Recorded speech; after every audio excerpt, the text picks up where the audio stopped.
Assalamualaikum warahmatullahi wabarakatuh.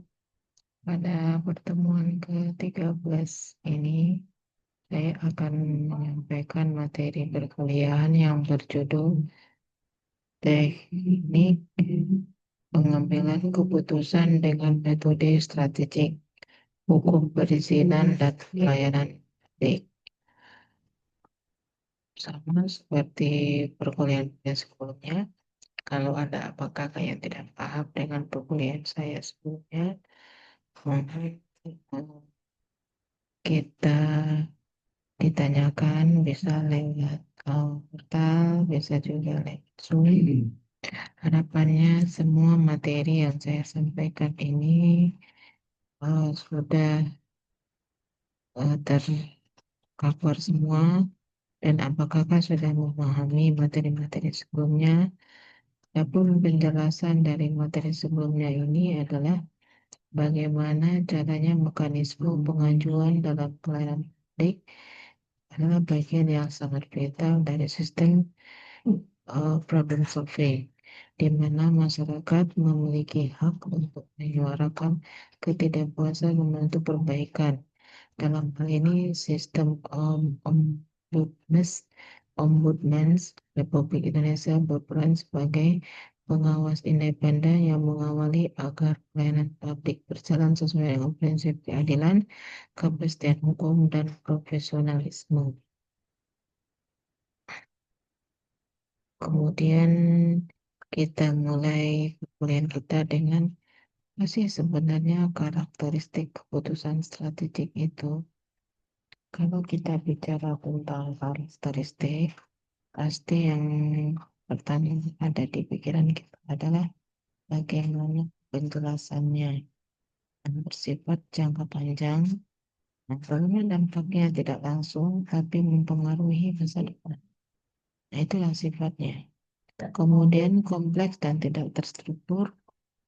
Arti kata banyak variabel yang saling terkait dan sulit untuk diprediksi.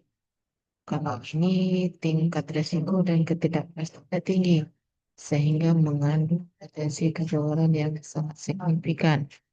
Nah, multidimensi dan melibatkan banyak pemangku kepentingan. Dalam arti kata, setiap keputusan strategik itu tidak bisa kita putuskan secara sepihak, tapi kita bisa melakukan keputusan itu apabila kita multidimensi dan melibatkan banyak pemangku kepentingan. Kemudian, keputusan strategik itu harus berbasis visi dan misi organisasi sehingga berorientasi pada pencapaian tujuan jangka panjang. Nah, oleh karena itu, keputusan strategik itu tidak lepas dari keputusan jangka panjang. Oke, kemudian selanjutnya apa sih sebenarnya prinsip dasar dalam pengambilan suatu keputusan strategik? Kita tahu bahwa keputusan strategik itu tidak bisa kita lakukan dengan cara seperti biasa, tetapi dia memiliki prinsip-prinsip dasar. Yang pertama, prinsip dasar dari pengambilan keputusan strategik adalah berpikir jangka panjang. Dalam arti kata fokus pada keberlanjutan dan transformasi. Kemudian berorientasi pada visi dan misi. Karena kita tahu bahwa suatu organisasi tanpa ada visi dan misi, itu organisasi tidak bisa berjalan dengan baik. Tapi visi dan misi ini akan menyelaraskan dengan nilai dasar organisasi itu sendiri. Kemudian berbasis data dan analisis lingkungan. Dalam arti kata, gunakan informasi faktual dan prediksi tren. Yang keempat, melibatkan stakeholder kunci. Kenapa harus melibatkan stakeholder kunci? Karena nanti itu akan berhubungan dengan komunikatif dan partisipatif. Itu yang diharapkan. Kemudian adaptif terhadap ketidakpastian, dalam arti kata siap merespon setiap perubahan eksternal. Nah, Apa yang menjadi tahapan pengambilan keputusan strategik? Yang pertama itu adalah identifikasi masalah atau tujuan strategiknya. Nah, di dalam identifikasi masalah atau tujuan strategik, kita tentukan isu-isu besar yang harus dipecahkan atau peluang strategis yang harus diraih. Dalam arti kata, analisis situasi internal dan eksternal itu harus kita perhatikan. Kemudian gunakan alat bantu seperti SWOT analisis. SWOT analisis ini tujuannya untuk menganalisis kekuatan, kelemahan, peluang, dan ancaman dalam suatu permasalahan. Kemudian PESTEL analisis. PESTEL analisis ini adalah analisis secara politik, ekonomi, sosial, teknologi, lingkungan, hukum. Yang berikutnya itu adalah Porter Five Force untuk bisnis atau persaingan pasar. Kita tahu bahwa Porter Five Force ini adalah kekuatan, 5 kekuatan Porter. Kekuatan inilah yang akan kita gunakan untuk menganalisis. Setelah 4 kekuatan dari SWOT ditambah lagi 1 kekuatan daya saing, kemudian terjadilah 5 kekuatan. Ini strategi yang akan kita gunakan untuk bersaing di pasar. Kemudian kita rumuskanlah alternatif strategi tadi. Pertama, susun berbagai skenario dan strategi alternatif. Nah, contoh, integrasi vertikal, diversifikasi, dan inovasi digital, serta kolaborasi eksternal. Nah, ini semua akan mengakibatkan adanya integrasi yang vertikal, di mana integrasi yang vertikal ini akan berpengaruh terhadap diversifikasi, kemudian berpengaruh lagi terhadap inovasi digital, dan berpengaruh lagi terhadap kolaborasi eksternal. Keempat-empatnya ini selalu harus sejalan, baik secara nyata maupun tidak nyata, baik secara vertikal maupun secara horizontal. Nah, kemudian evaluasi dan seleksi alternatif. Nah, dalam evaluasi dan seleksi alternatif, gunakanlah alat bantu yang bisa membantu dalam melaksanakan seleksi alternatif tadi. Contohnya decision matrix, misalnya cost benefit analysis, balance score, risk analysis. Ini semua alat-alat uji yang bisa kita gunakan untuk evaluasi seleksi alternatif tadi. Ya. Kemudian implementasi keputusan. Arti kata, setelah kita buat rencana aksi, pembagian peran, alokasi sumber daya, dan jadwal pelaksanaan, baru kita bisa mengimplementasikan keputusan itu dengan baik. Berikutnya, setelah kita implementasi, maka seharusnya kita bisa melakukan monitoring dan evaluasi. Monitoring dan evaluasi ini kita lakukan supaya evaluasi berkala secara berkala. Nah, dengan berkalanya evaluasi yang kita lakukan, maka ini akan berpengaruh terhadap keputusan dan kesesuaian. Bila perlu strategi kontrolnya juga harus ada, ya. Nah, bantu yang dapat kita lakukan dalam pengambilan keputusan strategik. Alat bantunya itu adalah yang pertama metode. Metode itu atau kegunaan. Kemudian SWOT analisisnya. SWOT analisis ini kita menganalisis suatu eksternal dan internal dalam suatu organisasi. SWOT analisis ini sama sekali kita lakukan karena kita harus melihat sejauh mana sih perangkat itu berjalan dengan baik. Kemudian scenario planning. Nah, scenario planning ini bertujuan untuk membuat rencana berdasarkan kemungkinan masa depannya itu seperti apa. Kemudian decision tree untuk menilai opsi berdasarkan hasil dan probabilitas.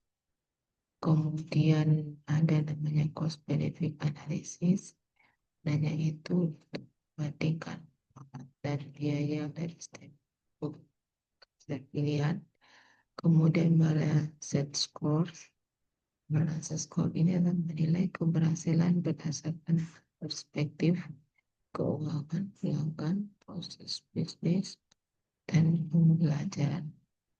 Nah, Delphi Method untuk pengambilan keputusan berbasis konsumen dan sesus dari para ahli. Kemudian, bagaimana contoh pengambilan keputusan strategi di sektor publik? Nah, masalah strategik misalnya tingginya ketimpangan layanan kesehatan di wilayah pedesaan. Nah, alternatif strategiknya itu ada berbagai macam cara.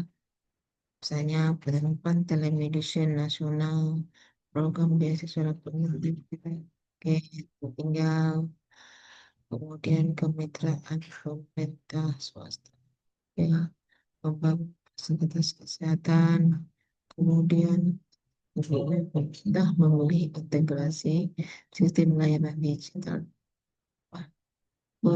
regulasi tata kelola fasilitas kesehatan dengan pendekatan desentralisasi. Yang kedua, contoh dunia bisnis. Masalah ini adalah daya saing perusahaan akibat disrupsi digital. Nah, alternatif strateginya itu seperti apa? Yang pertama, investasi teknologi AI dan otomasi, kemudian merger dengan startup teknologi, diversifikasi produk ke layanan digital, kemudian keputusan strategi fokus pada inovasi digital, internal dan reorientasi model bisnis berbasis data. Lagi sekarang ini kita lebih cenderung kepada yang namanya berbasis data.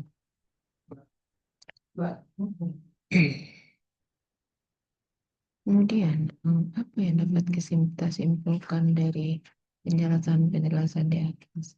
Bahwa dari segi aspek adanya kejelasan, dari segi definisi keputusan jangka panjang yang menentukan arah strategi organisasi. Nah, fokus dari semua kegiatan tersebut adalah yang pertama transformasi, visi dan keunggulan masa depan. So, that's the balanced scorecards, cost benefit analysis. Tahapannya itu adalah identifikasi, analisis, proposal alternatif, seleksi, implementasi, evaluasi. Bagaimana kita melihat menunjukkan tingkat keuntungan. Nah, keberhasilannya itu ditentukan oleh data, partisipasi, dan kesempatan serta kemampuan untuk melakukan adaptif. Oke, setelah kita simpulkan, ada sedikit tanya jawab yang akan saya berikan. Yang pertama, coba dijelaskan berbeda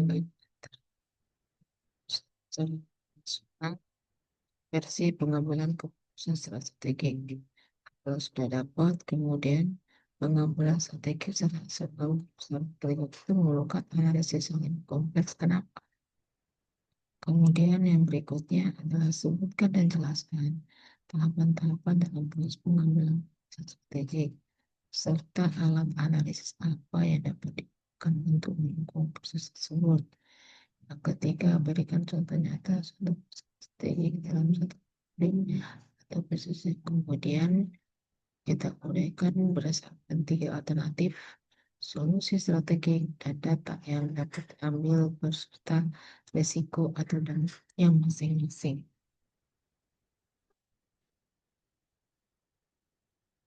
Kemudian ada yang bertanya.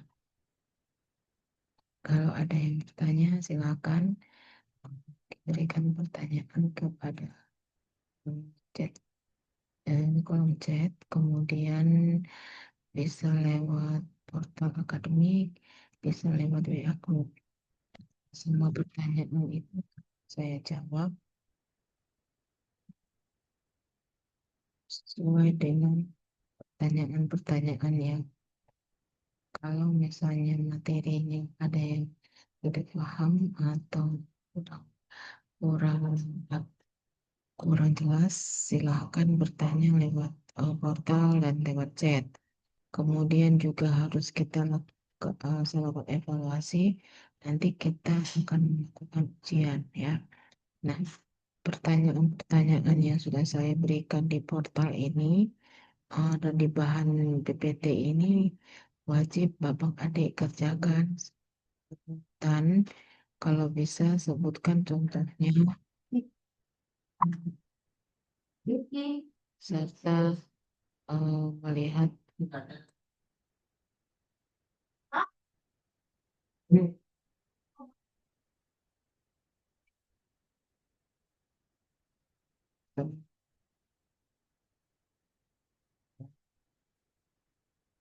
supaya lagi saya ingatkan bahwa dalam pengambilan contoh keputusan strategik itu di satu pabrik masalah-masalah strategik ini harus kita selesaikan terlebih dahulu. Tujuannya untuk apa? Supaya kita bisa melihat bahwa masalah strategik ini bisa melihat ketimpangan. Apa ketimpangan yang terjadi antara satu tempat dan tempat yang lain. Dan ini akan berpengaruh terhadap analisis strategisnya satu desa. Nah, ini juga akan berpengaruh juga terhadap dunia bisnis misalnya. Contohnya di dunia bisnis saja. Misalnya masalah strategis apa? Penurunan daya saing. Nah, bagaimana penurunan daya saing ini berakibat secara deduktif terhadap digital? Karena kita tahu saat ini digital itu sudah masuk ke semua segmen dalam masyarakat kita, baik mm, kaum kolonial, maupun kaum milenial, maupun gen-gen Z, Gen Z itu sudah semuanya sudah menggunakan yang namanya digital. Nah, jangan sampai kesempatan ini bukan menjadi peluang bagi kita untuk berkembang, malah menutupi kegiatan aktivitas kita. Nah, itu kan tidak sesuai sebenarnya. Tapi akibat dari digital tadi seharusnya berefek positif dengan perkembangan bisnis. Terus sama sekali investasi kita di dunia bisnis apabila kita selaraskan dengan penggunaan artificial intelligence atau AI atau digital, maka itu akan memudahkan kita dalam bergerak dan mempromosikan suatu produk. Nah, investasi teknologi atau AI juga digunakan bisa bersifat aktivasi. Kemudian merger dengan startup teknologi, kemudian diversifikasi produk layanan digital, kemudian bagaimana caranya kita mengambil keputusan strategik pada fokus pada inovasi digital, internal dan reorientasi model bisnis berbasis data.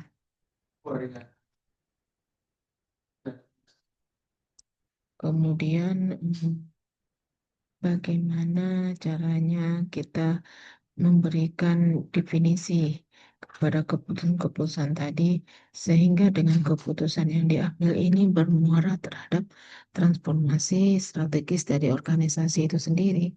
Fokus dari semua itu adalah transformasi visi dan keunggulan masa depan. Alat bantu yang digunakan apa, misalnya balance scorecard. Ini yang merupakan suatu hal yang sangat bagus, karena balance scorecard ini balanced scorecard ini sangat berpengaruh sekali terhadap keberadaan suatu organisasi atau cost benefit analysis misalnya. Itu juga sangat bagus sekali. Nah, tahapan-tahapannya seperti apa? Pertama itu adalah identifikasi, analisis, rumusan alternatif, serta implementasi dari aplikasi. Keberhasilan ditentukan oleh kita, partisipasi, dan aktif dari suatu organisasi. Kemampuan aktif ini akan sangat berpengaruh sekali terhadap perkembangan dari suatu organisasi dan memberikan efek yang sangat positif sekali untuk organisasi yang bersangkutan. Oleh karena itu, di dalam melakukan transformasi teknologi organisasi, yang paling diperhatikan itu adalah apakah dengan transformasi teknologi ini akan memberikan efek positif terhadap perkembangan organisasi atau malah memberikan efek negatif untuk perkembangan organisasi. Karena tidak semua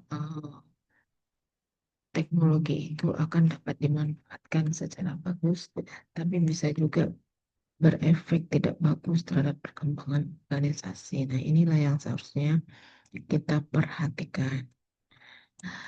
Mungkin ada yang bisa memberikan respon atau tanggapan terhadap apa yang sudah saya sampaikan, silakan. Nanti kalau sudah bisa membaca, kita lanjutkan dengan pertemuan berikutnya. Mungkin hanya itu yang saya sampaikan. Wabillahi taufiq wal hidayah. Wassalamualaikum warahmatullahi wabarakatuh.